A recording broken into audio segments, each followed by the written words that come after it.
नमस्कार देशवासियों। मैं गणेश रामटे के भारतीय आज फिर आपके सामने लाइव आया। आज बहुत खुशी की बात है। आज तो झांसी रानी जी की जन्म जयंती भी है, गुरु नानक जी की भी जयंती है और तीसरा आज गुरु पूर्णिमा भी। और आज एक बहुत अच्छी खबर आई है।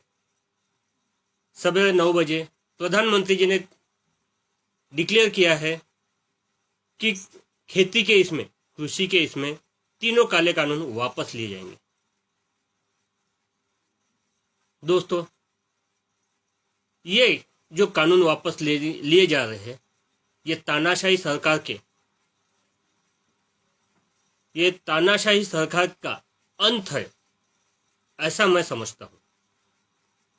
क्योंकि जो किसानों ने पिछले 1 साल से आंदोलन किया और उसके अंदर में जो 700 से 750 लोग, जो किसान भाई जिनका अंत हो गया, उनको शहीदों का दर्जा मिलना चाहिए।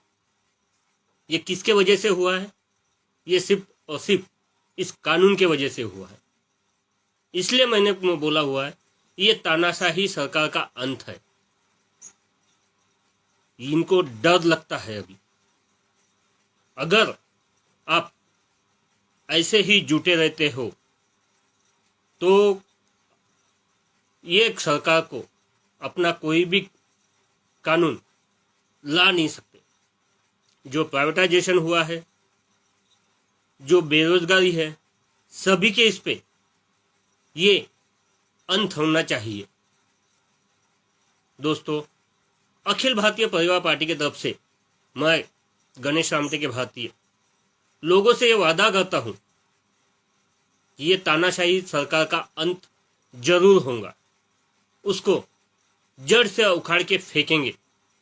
जिस तरह से हमारे किसान भाइयों ने इनको मजबूर किया ये तीनों काले कानून वापस लिए जाए, जो कि ये देश के ऊपर, ये किसानों के ऊपर एक जोर जबरदस्ती से लादा हुआ था और उनके सिर्फ और सिर्फ उनके कुछ लोगों के लिए ये किया गया था।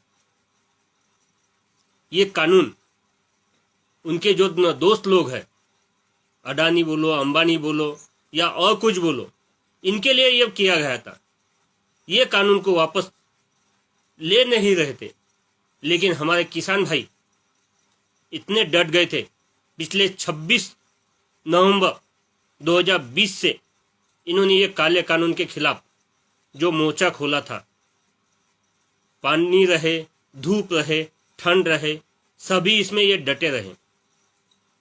टिकरी बॉर्डर बोलो या दूसरे भी बोलो, पूरे दिल्ली को चारों तरफ से घेर के किसान भाइयों ने उनको मजबूर किया।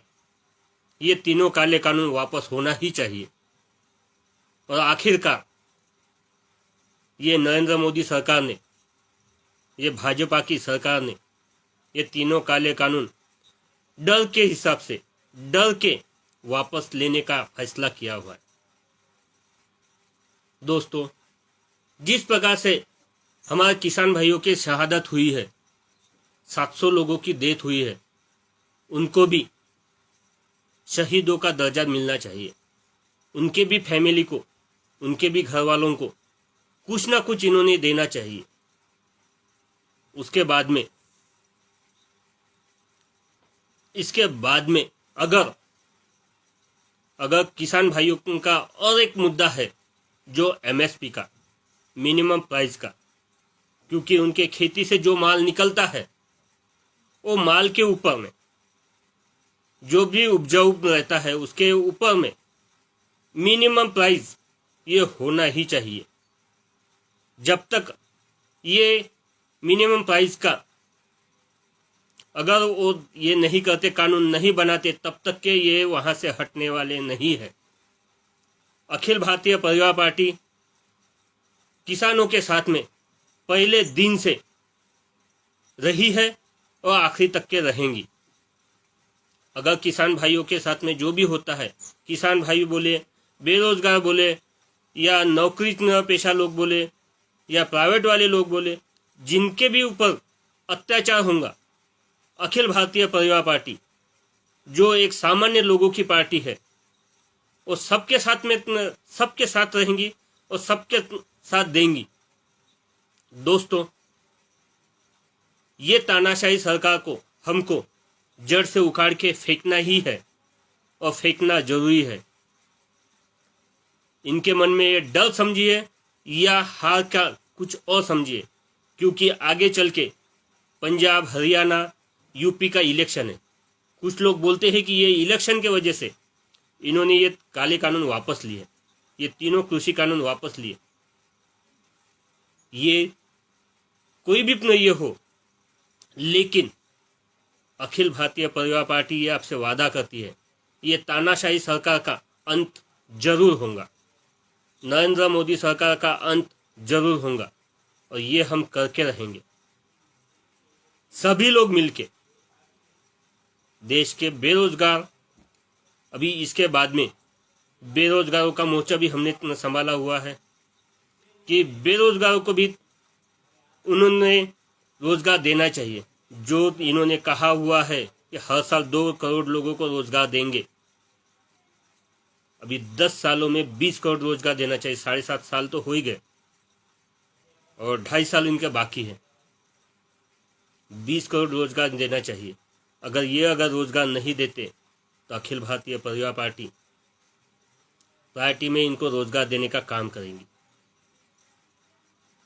जिस तरह से ये कानून इन्होंने वापस लिए हैं, ऐसे ही हर एक जगह से इनको पीछे आना पड़ेगा। जो इन्होंने प्राइवेटाइजेशन करके जो इनके जो साथी है उनको इन्होंने बेचा हुआ है, ये भी इनको वापस लेना ही पड़ेगा।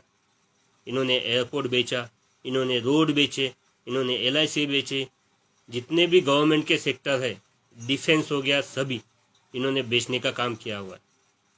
अभी ये खेती वालों को, किसानों को भी बेचने का काम कर रहे थे, उनकी भी खेती अंदर लेने का काम। इसलिए किसान भाई इतने अड़े हुए थे कि हमको ये तीनों कृषि कानून नहीं चाहिए, इसका अंत होना ही चाहिए। ये नहीं चाहिए यानी नहीं चाहिए। और किसान भाई अड़े हुए हैं जो MSP पे, वो MSP लागू होना ही चाहिए। इतना कह के मैं अपने शब्दों को विराम देता हूँ। जय हिंद, जय भारत।